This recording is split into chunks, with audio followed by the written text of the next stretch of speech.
Shalom. Welcome to Understanding the World with Rabbi David Kaufman. I'm joined in the studio today by Mark Finkelstein, who is newly returned from a trip to Israel.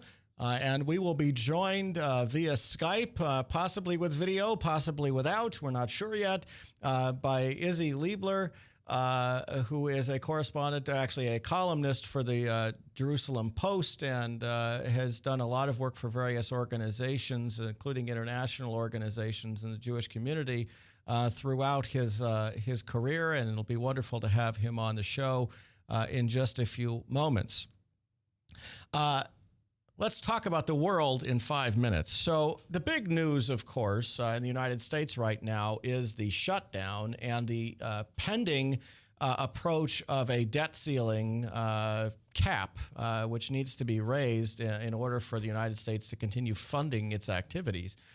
The impact of the debt ceiling, the impact of the shutdown is that much of the federal government's offices and things and programs are shut down, and others. There are many funding issues that are going on.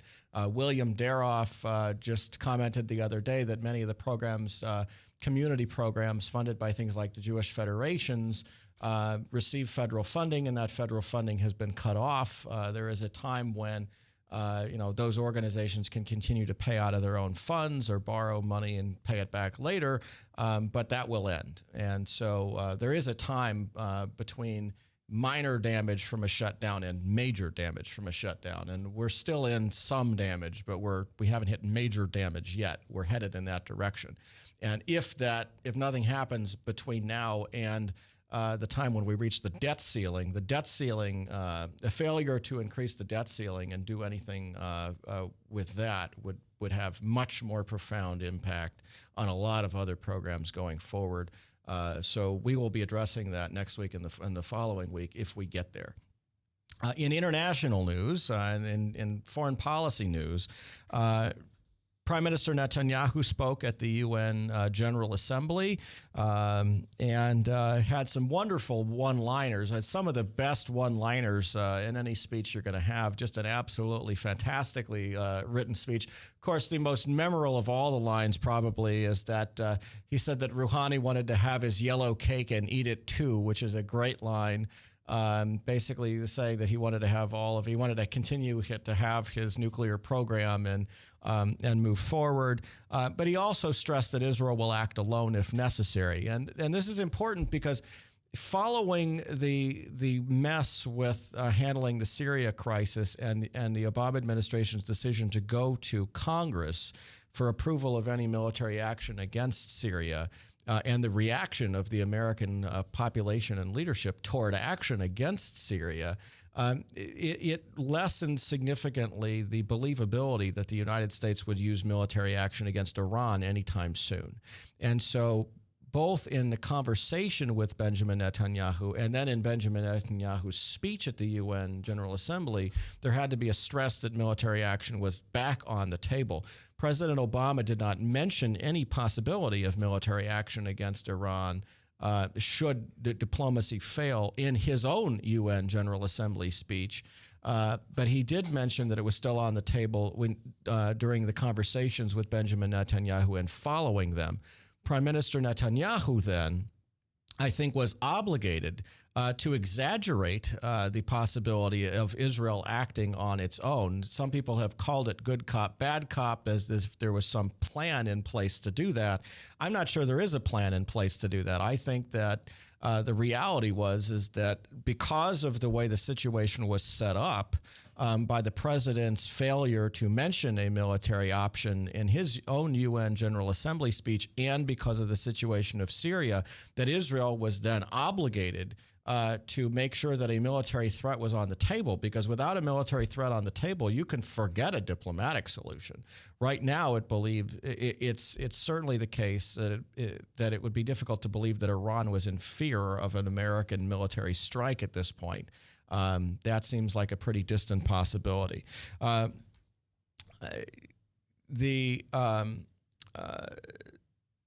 Prime Minister also spoke on a number of different talk shows this week and last.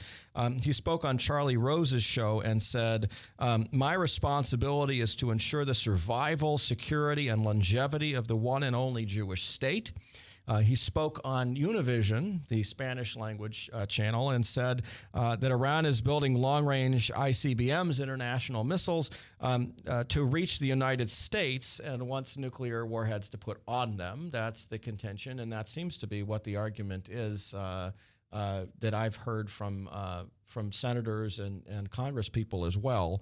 And then Prime Minister told NBC that Iran and the Revolutionary Guard conduct terrorist operations in dozens of countries, and that Iran's forces help Assad perpetrate the very massacres that the U.S. has pledged to stop. I can also add to that Iran supports regimes, dictatorial regimes and terrorist regimes in a number of different places, including Sudan, where we've seen Iranian weapons being used to commit massacres. John Kerry set conditions with talks with Iran, and we're talking about setting more red lines for negotiations. And the question is, will the United States maintain those conditions in the negotiations? And also, when will we arrive at a time when negotiations are not an option? We certainly have to try it. And as Kerry says, we have to try a diplomatic option. The question is, how long are we going to try it? Meanwhile, we have other craziness going on. Egypt is actually talking about the possibility of engaging in military action, possibly including sending troops into Gaza to go after jihadis in Gaza who are fighting Egypt in the Sinai Peninsula, and they've had enough of that. They've actually been using unmanned aerial aircraft to scout out Gaza in preparation for strikes.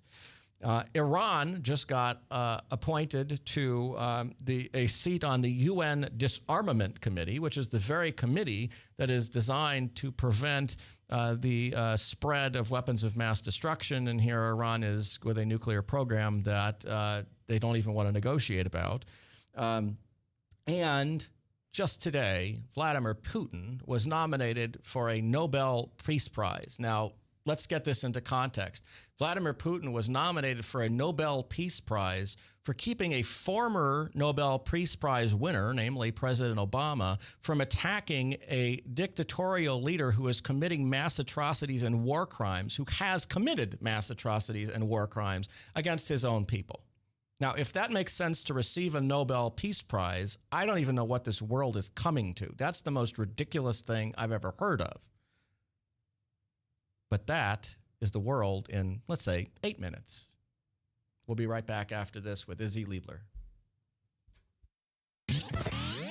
From the RE/MAX Real Estate Concept Studios, this is Webcast One Live. I'm Brian Leach, owner and general manager of Service Legends.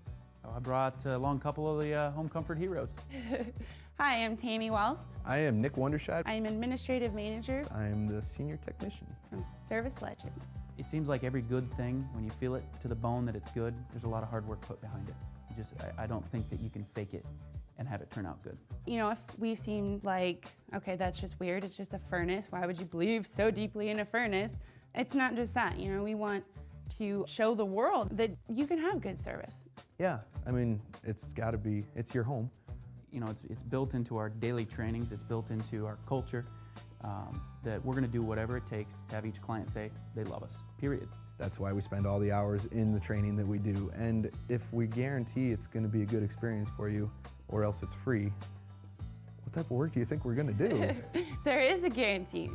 Temperature selection guarantee, fixed right or it's free guarantee, comfort guarantee, best value guarantee. All of these guarantees hold us accountable to ensuring that we exceed your expectations. And if for whatever reason we'd fail and we can't make it right, we guarantee all of those guarantees with a 100% money back guarantee.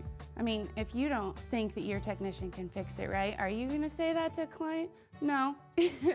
You don't have to worry about having a technician come to your house. We drug test, background check all of our team members. We put safe people in your home. Each and every one of our service techs, 400 hours a year in training. You tell it the minute they walk in the door. They know what they're doing, they've done their homework, and they actually truly care about what you want. Because at the end of the day, you're the person that makes sure I have a job.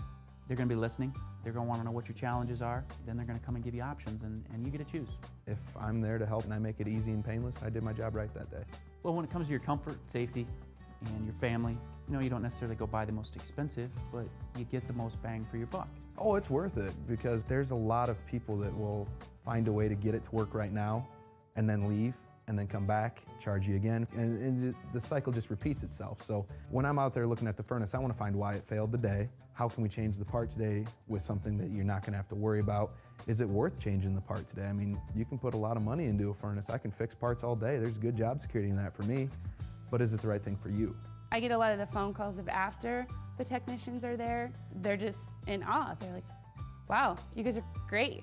I mean, I don't even know what to say. You guys are great. Everything you did was perfect. It was great. Keep going though, I like this. Just give us a try. I'm gonna take all the risk. I've got the time to make this right. I've got the support to make it right. Just check us out. And if you don't see the value in what we do, I mean, fixed right or it's free or 100% money back. enough said.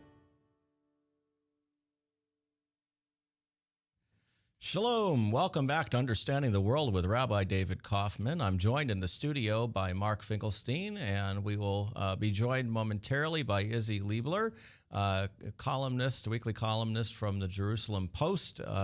I'd like to thank Dr. Ronald Bergman and Bergman Folkers Cosmetic Surgery and Spa for their continued support of our show, enabling us to continue to bring people like Izzy Liebler and the news that we bring to you every week on this show.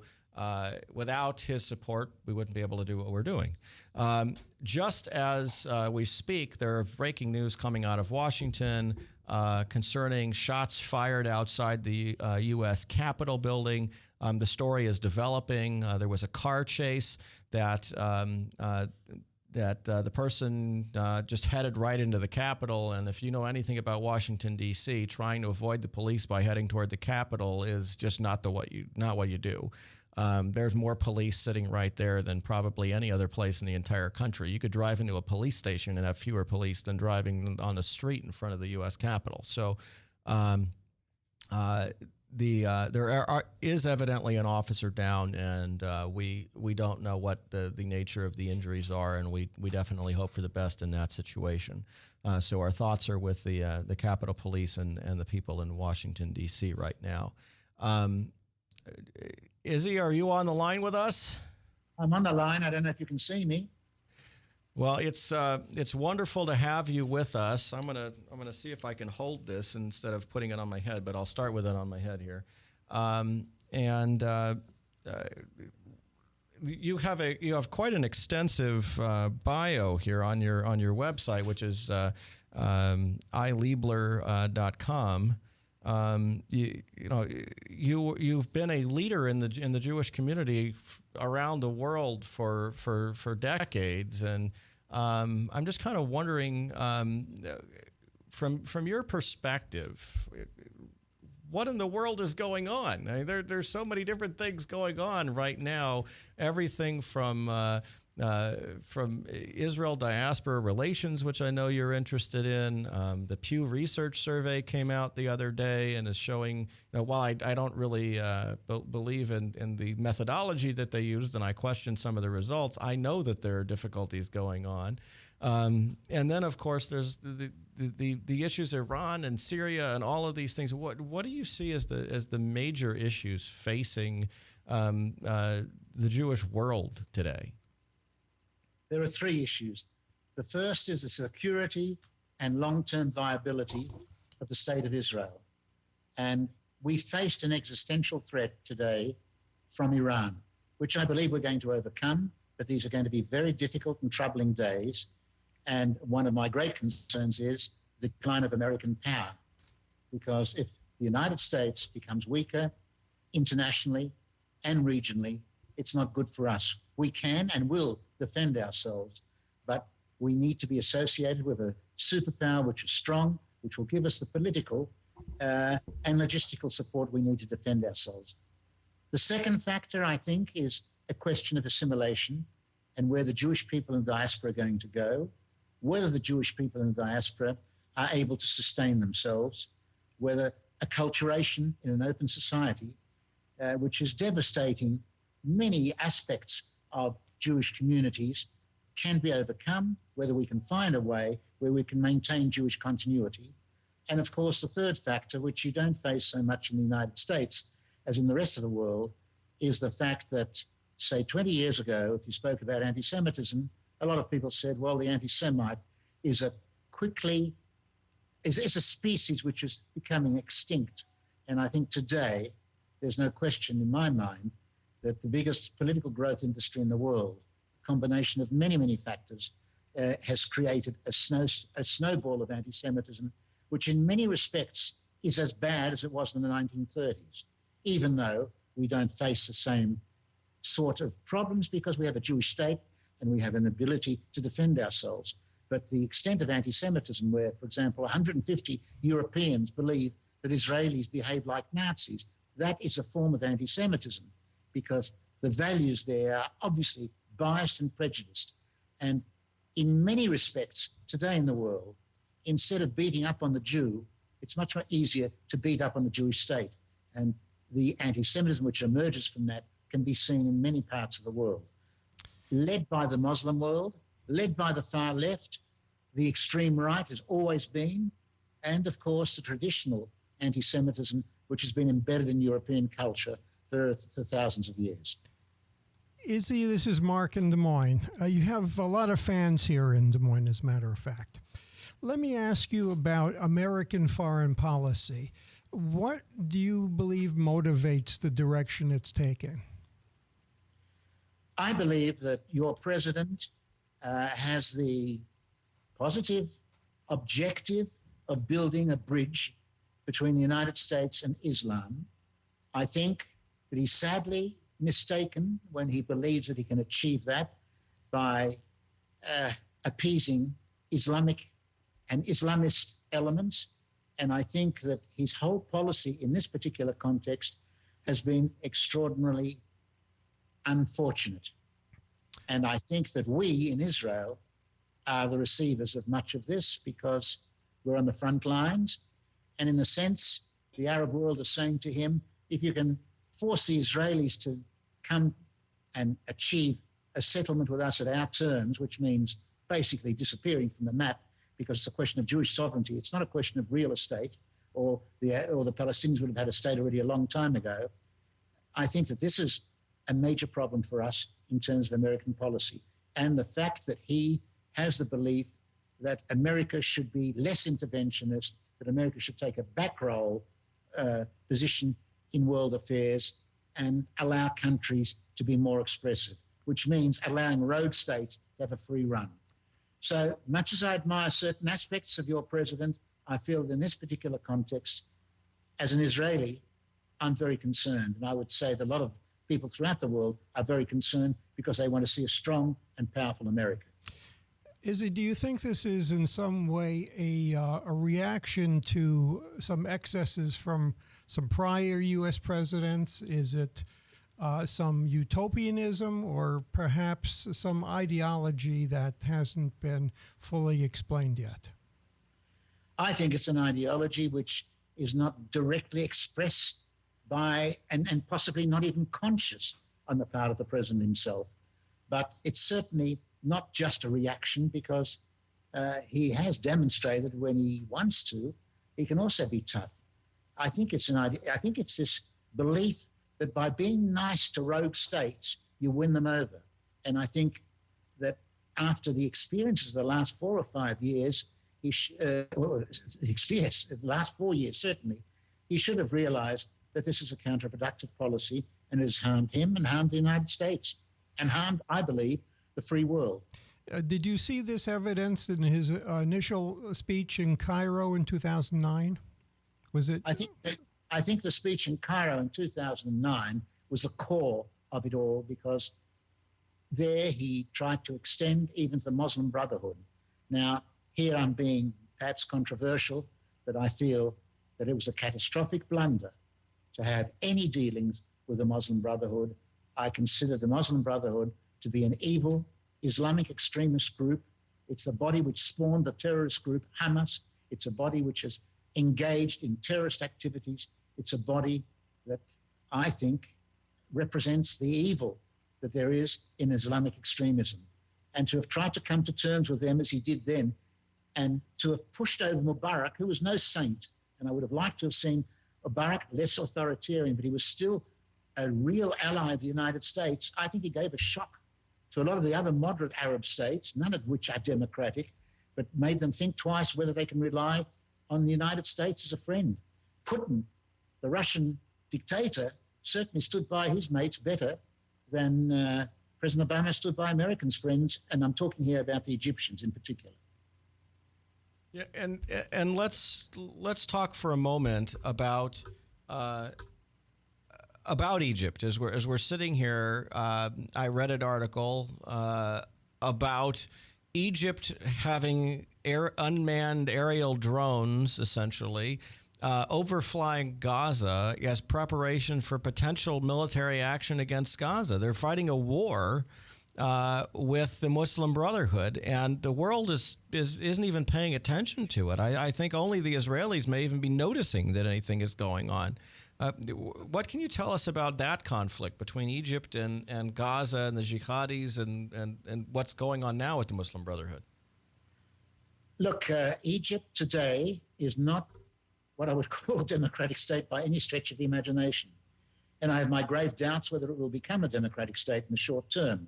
Democracy is not something that you achieve overnight. It's not something which is just achieved by having a vote. There's a certain tradition and evolution required. But I would say that compared to the regime which prevailed under Morsi and the Muslim Brotherhood, we have a benevolent regime with the military authorities who claim, and I hope they will, slowly introduce more democratic structures into the country. But at the moment, they're fighting a real battle against what we call the threat of Islamic fundamentalism in its worst forms. And I think that the world should be supporting them, because the threat that I see in the world today, the threat which has replaced Nazism, which was a threat 70 years ago, and the Soviet Union, which was the threat until the collapse of the evil empire, has now been replaced by a new threat which should not be underestimated. It's the threat of Islamic fundamentalism. And the Muslim Brotherhood represents precisely that. Izzy, in your experience, who was the best of the Israeli prime ministers in keeping Israel strong? I would say that until the Oslo Accords, all the prime ministers of Israel recognized strength. I think Yitzhak Rabin, who was a friend of mine and who I admired greatly, had he lived, would have recognized that the Oslo Accords, which he said to me on many occasions, were a gamble that we have to take. He would have come to the conclusion that the gamble was not worth pursuing, and he would have been much tougher than his successors towards Arafat and the duplicitous elements that pretended they wanted to make peace, but were actually encouraging terrorism. The real problem with us here is that you've had two prime ministers, Prime Minister Barak and Prime Minister Olmert, who virtually gave everything away, offered everything, once to Arafat and once to his successor Abbas. But both fled from any kind of an agreement, even though it meant they would have got 96% or thereabouts of the territories that were formerly part of the Jordanian territory, and they would have had their independent state. And the reason for that is, if you dig deep enough, in my opinion, there is a strong undercurrent, not of dividing the country into two, but a strong undercurrent of ultimately wishing to see the end of Jewish sovereignty in this region. And that is the reason why I fear that the present peace talks will lead to nowhere. We are going through this because we are being pressured by the Americans, but so far we've been doing all the concessions. And for example, President Obama said that he's very happy at the concessions that both Israelis and Arabs are making. How did he describe that? He said the Israelis released hundreds of murderers. He didn't use those words. He released hundreds of prisoners, something that I can assure you your country would never have done. We did this under enormous pressure from America. At the same time, he said, and the Palestinians are also trying. Look, they're indulging in negotiations. Wow. When you consider that the Palestinians were part of the problem, were part of the attempt to destroy the state of Israel in 1967. They lost a war, and now we are expected to plead with them to negotiate a settlement, and their concept of negotiating has been, we take, you give.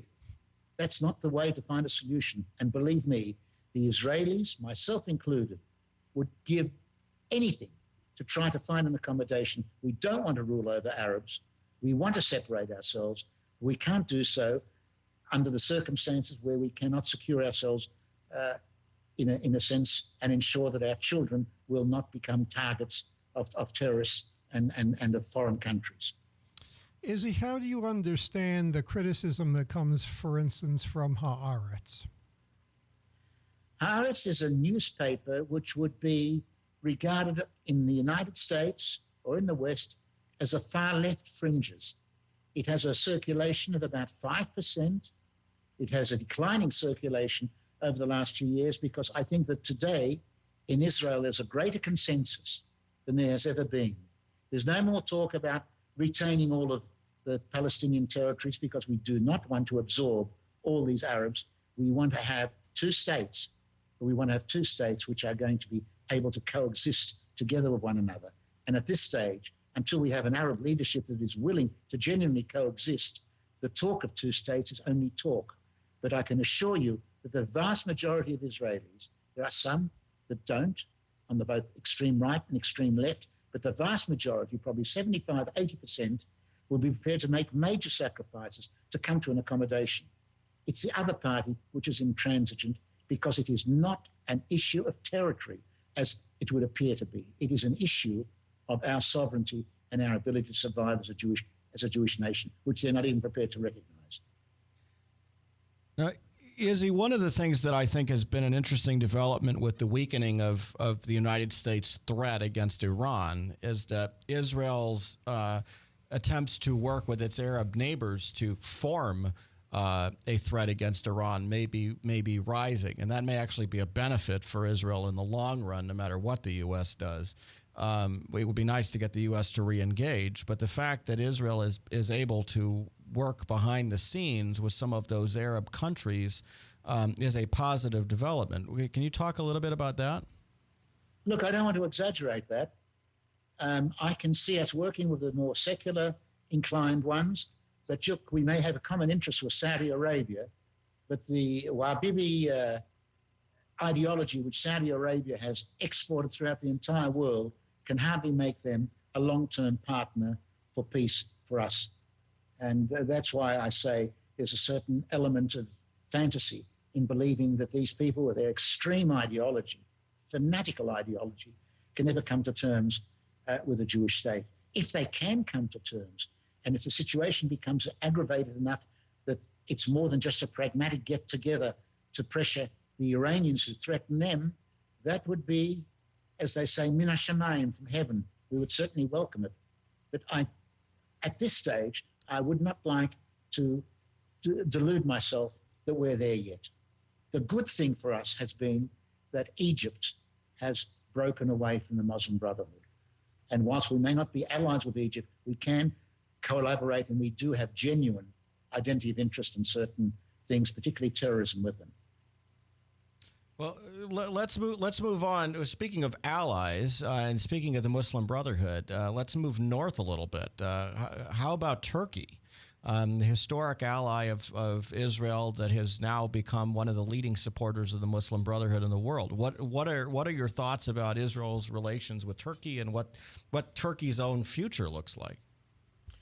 I regard Erdogan as a bigoted anti-Semite, as a man who's an Islamist, who has dreams of running a new Ottoman Empire.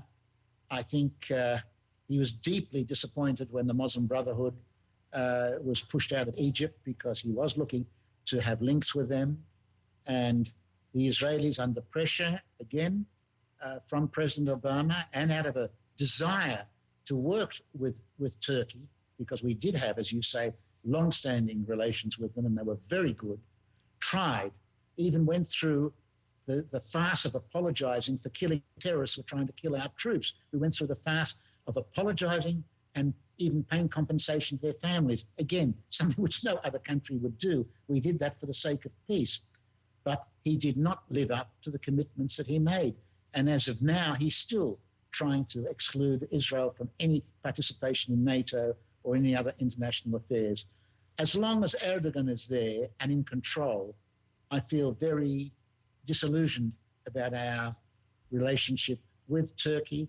But the Turkish people, in the long run, can still come good, because the heritage of Ataturk can't simply be destroyed overnight. And I'm hoping that one day will come in the not too distant future when this man will be moved aside and we'll come back again as we should. We had a very good relationship with them in the past. Izzy, what do we know about the Jewish communities resident in both Iran and Turkey? In Iran, there's a tiny Jewish community, which is, tolerated in the sense that they're a showpiece to show that the Iranians allow their Dhimmi minorities to exist. In Turkey, there has been a proud Jewish community which has been undergoing great tensions and pressures in the last 3 or 4 years under Erdogan. And some of them may emigrate if the pressures do not become less intense. Now, let's talk a little bit about challenges to the world, for the World Jewish Congress, and particularly looking at the West. Let's talk Europe for a minute here. What do you see going on in Europe now and in the near future in regard to relations between Europe and Israel and the position of Jewry in Europe? Look, Europe has been conquered by postmodernism. They've become secularized to the extent that they've rejected just about everything of a religious nature. And in rejecting that, they have also somehow or other tried to atone for their colonial background. And they've found a useful scapegoat in turning towards Israel and Zionism as a method of expressing their frustrations with their own past.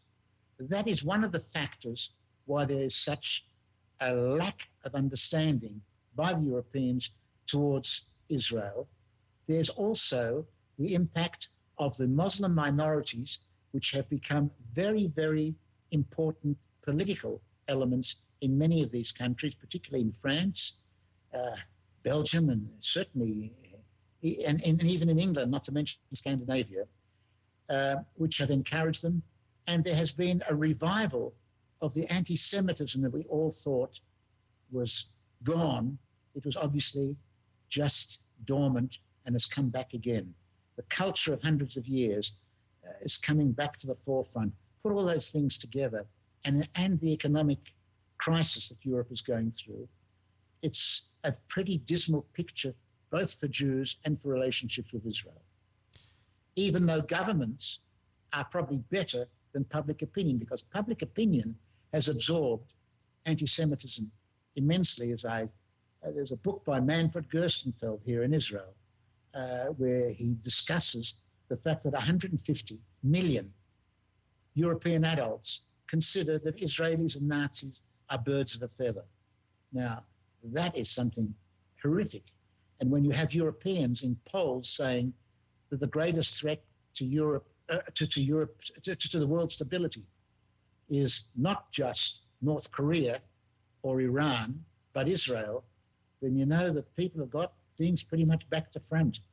And it's very disappointing, very frightening.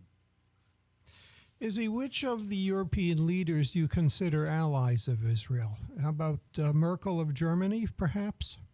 Merkel of Germany is by far the best because she has the tradition of the Shoah. I've met her a number of occasions. I regard her as an extraordinary personality, I just hope that she will continue to remain for as long as possible as a leader in Germany, because even within Germany, there are many Germans that are saying we've had enough of this Holocaust business, and we want to rid ourselves of the burdens of our parents and grandparents. And there's even been some pretty nasty anti-Jewish elements emerging. But she's been fighting strongly, and she says that Germany's raison d'etre today must be to stand by and atone for the crimes of the Nazis. And she's a remarkable woman. And Germany is probably Israel's best ally in Europe today, which is quite an enigma. Yeah. How would you characterize the Israeli Foreign Service? I would say that they're not as good as they should be. I wish they had a few people. We have an extraordinarily good ambassador at the United Nations, and we have a few other outstanding ambassadors, but I have written about it here. The quality of the representation of our diplomatic service is not what it used to be 20 or 30 years ago, when it was largely manned by extraordinary idealists. Here it's become much more of a bureaucracy, and in some places you don't necessarily get the best representatives there. Now that does not apply to America, and it does not apply to a number of key places, but you're asking me in general. Mm-hmm. I have to say what I've written publicly. I've said our foreign ministry should pull its socks up, and it should do better than it is doing, because it has not been able to convey the message of Israel effectively throughout the world. I know one of the issues that people want to hear about is the negotiations between the Israelis and the Palestinians. And I've been making the point that we are only hearing some of the side of the Palestinians and not the Israeli side, because both sides were asked not to talk about the negotiations. And the Palestinians have upheld that requirement about as well as they've upheld previous requirements, namely not at all. But the Israelis have actually maintained some silence on the negotiations.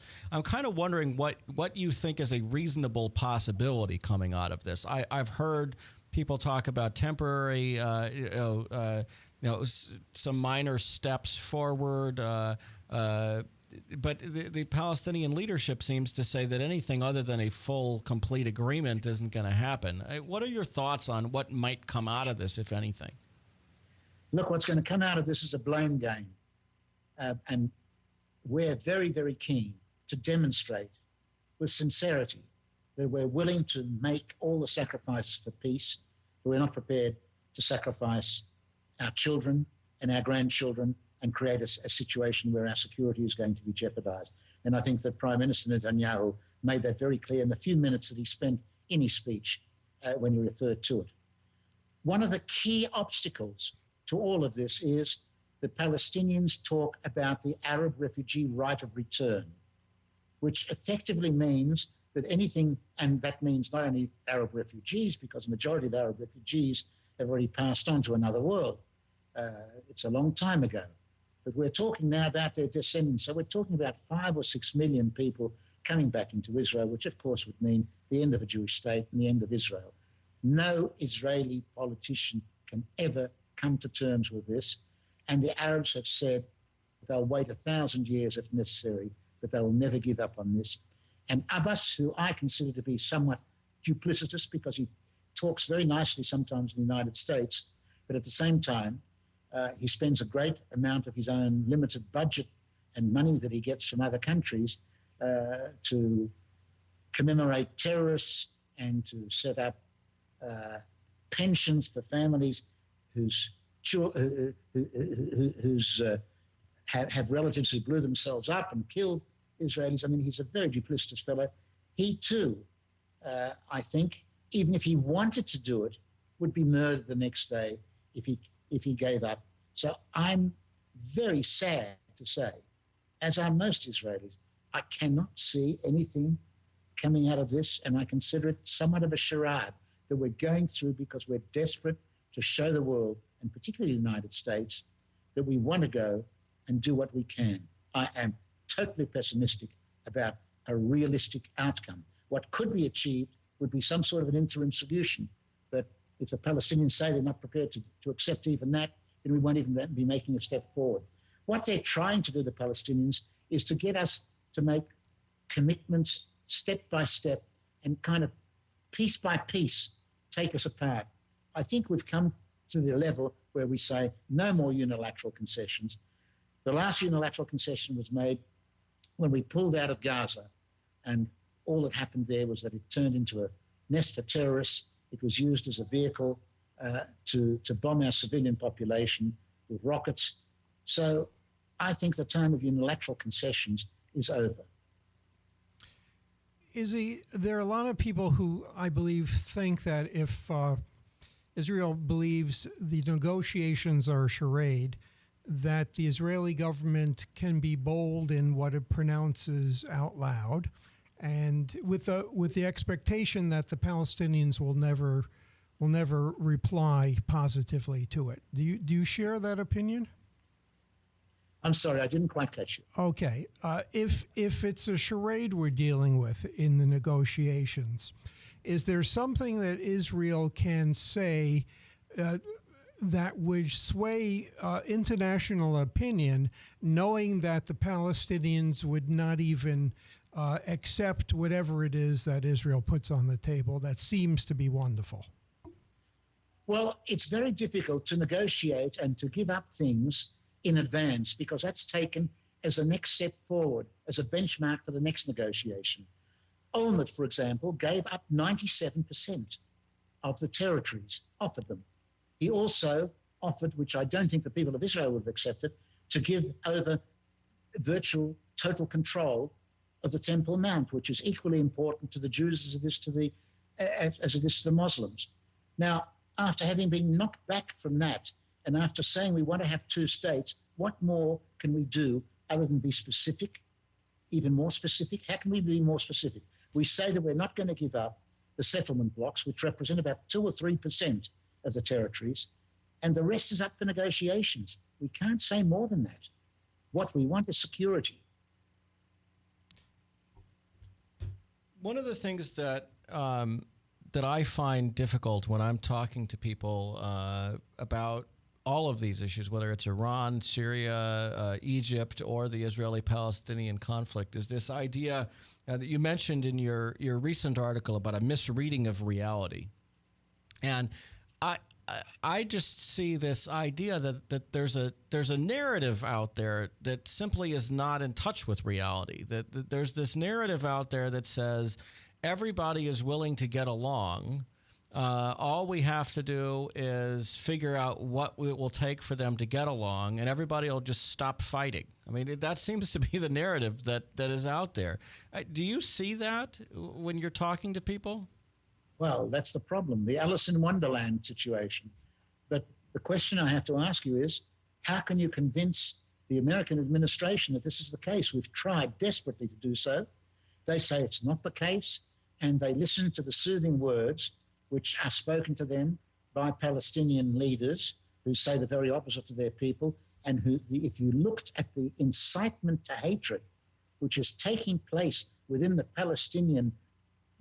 so-called good, amongst the good Palestinians, the PA, the Palestinian administration, not Hamas, if you saw the incitement and hatred which is poisoning their minds, I can say it's impossible to expect people to look towards coexistence when this sort of thing is being pumped out in the schools, in the kindergartens, in the mosques, and in the media and on television. You have terrible things with children talking about killing Jews. I can give you chapter and verse. It's a terrible story when you look at that. And it's black and white, but we can't get the message through to the world. And the world doesn't want to listen to us. You feel very isolated here sometimes because we see reality. But the world is working on a basis as if we're dealing with gentlemen. We're not. Well, and in that light, let's talk about Rouhani and the Iranian push to seem reasonable here. What do you think about Rouhani? Well, I've got a piece coming out tomorrow where I discuss him again. Rouhani represented the worst of the Iranians. He was the head of their security setup. He was in charge of negotiations, and he actually boasted a few years ago how he conned the world into believing they were not developing a bomb. He was a man that was in control of terrorist activities at a time when the Jewish Community Center in Argentina was bombed and 80 people got killed. He was the one who was responsible for the acts of terrorism against Americans. I mean, the man looks nice, speaks nicely, has a great smile and is charming, but unless there's I wish it were true. I must say to you, nobody more than Israelis would like to see this matter resolved on a diplomatic basis if it could be resolved. But trusting them, I wouldn't trust them an inch. And you have to look, even from their religious point of view, they say that they're justified in telling lies if it's for the ultimate benefit of Islam. I mean, this is a refrain you can see again and again in their own scripts. Are there issues that you're thinking about that we haven't addressed right now that you'd like to talk about with us? I know there have been many different things that you've done over the course of your career dealing with Israel and diaspora relations. There's the issues of pluralism in Israel and religious freedom in Israel, those kind of issues. What are your thoughts about those kind of things? Look, what we need in Israel are more American people to make aliyah here and have an impact, because for most Israelis, religion is orthodoxy. And there is scope for all sorts of people in this country. There is freedom of expression, but you have a ultra-Orthodox element which has become more extreme over the years, and I think there are efforts to bring them into the world. I hope that they will serve in the army.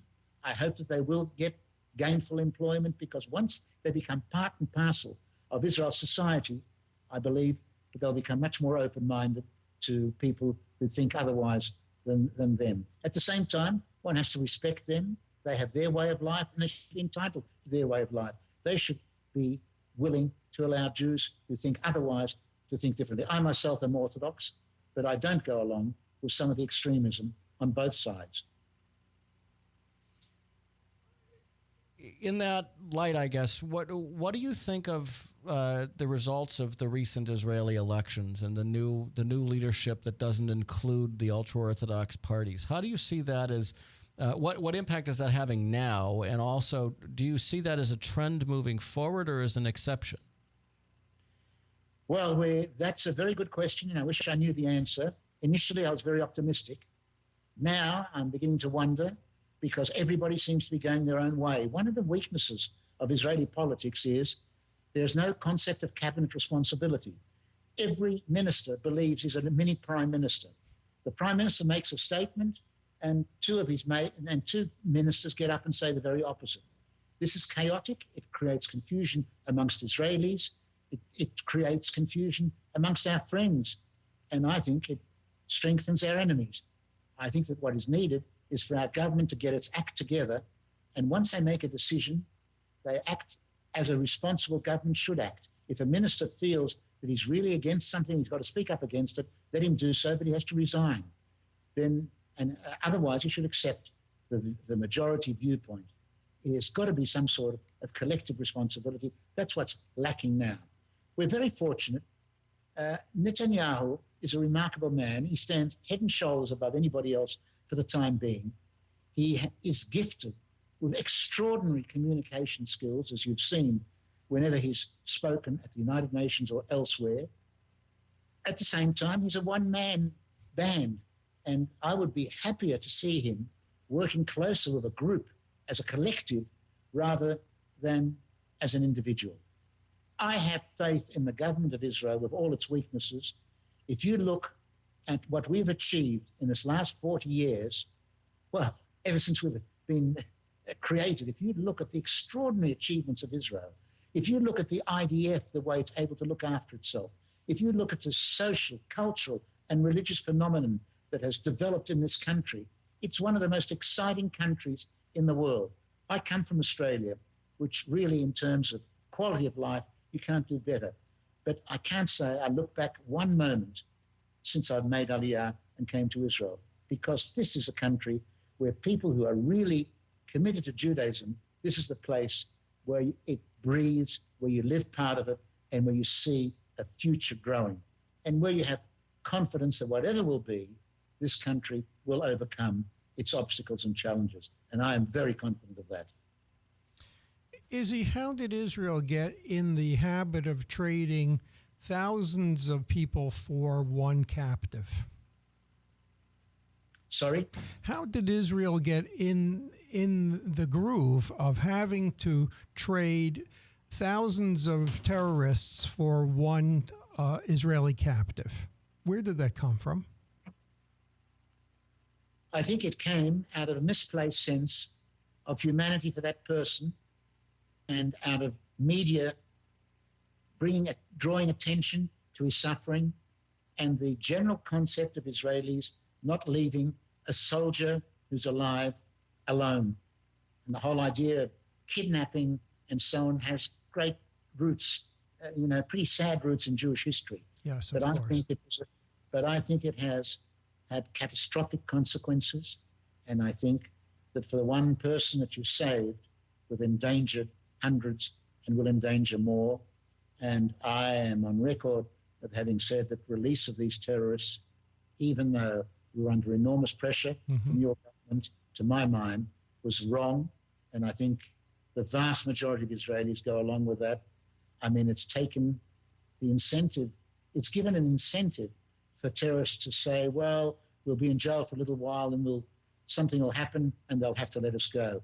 This is not the way to deal with it. And I don't think the United States would ever contemplate behaving that way towards terrorists. And I think here we showed weakness.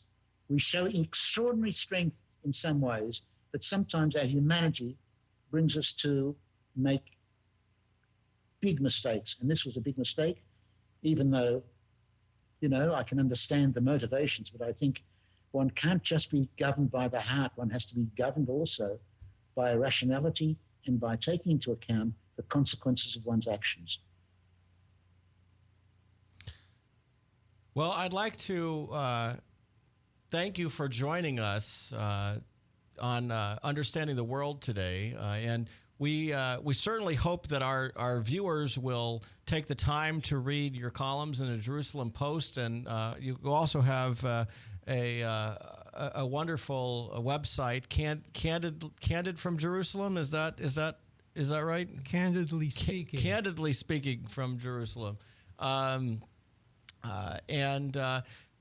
your contributions, Mr. Liebler, over the years for the well-being of the Jewish community are really amazing, and I'd really like to thank you for all the efforts you've made over the many years, working with Soviet Jewry, working to free Soviet Jewry, working on behalf of the World Jewish Congress to promote the well-being of the State of Israel, and numerous other things. Really, thank you from the bottom of my heart for all your efforts over the many years. Thank you. It's a pleasure being with you. And that has been Understanding the World with Rabbi David Kaufman. And next week, we will be joined on our show by Jonathan Spire from the Gloria Center, who is a journalist and an author as well, who'll talk to us, I'm sure, more about Iran and Syria and the Middle East. So with that, I hope you have a wonderful week, and we'll see you next week on Understanding the World. If Tom Coates from Consumer Credit of America was your personal webmaster, Tom would filter out all bad debt emails. If Tom was your mailman, you'd never get any debt reduction junk mail. If Tom Coates was a lineman, he'd block any phone calls offering to reduce your credit card debt. Hi, I'm Tom Coates with Consumer Credit of America, and we're still your best choice for credit counseling. We're local, we're accountable, and we can do more. You make the call when the time's right for you. When it comes to competition, there really is none for Consumer Credit of America.